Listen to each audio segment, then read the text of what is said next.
আসসালামু আলাইকুম। সবাইকে এগ্রিকালচার ফ্যামিলির পক্ষ থেকে জানাই স্বাগতম। আলহামদুলিল্লাহ ২য় দফায় আবারও কোয়েল পাখির ডিম ইনকিউবেটরে বসিয়ে দিলাম।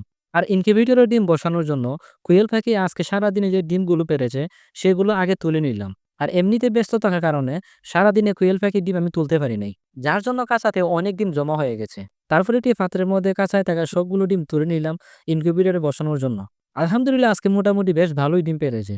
আর সবগুলো ডিম তুলে এনে মেশিনে বসানোর জন্য ডিমগুলো এক জায়গায় রেখে দিলাম। এর পাশাপাশি কিছু পুরনো ডিমও ছিল যেগুলো মেশিনে বসানোর জন্য রেখে দিয়েছিলাম।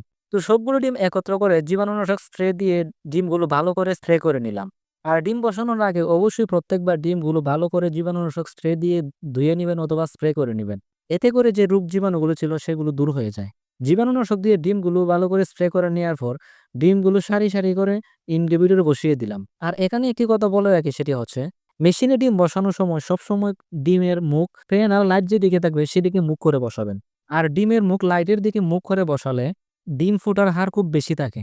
এজন্য অবশ্যই ডিম বসানোর সময় ডিমের মুখ ফ্যান বা লাইটের দিকে মুখ করে ডিম বসাবেন। তো আলহামদুলিল্লাহ সবগুলো ডিম সারি সারি করে বসিয়ে দিয়ে তাপমাত্রা আর আর্দ্রতা চেক করে নিলাম সবকিছু ঠিকঠাক আছে কিনা।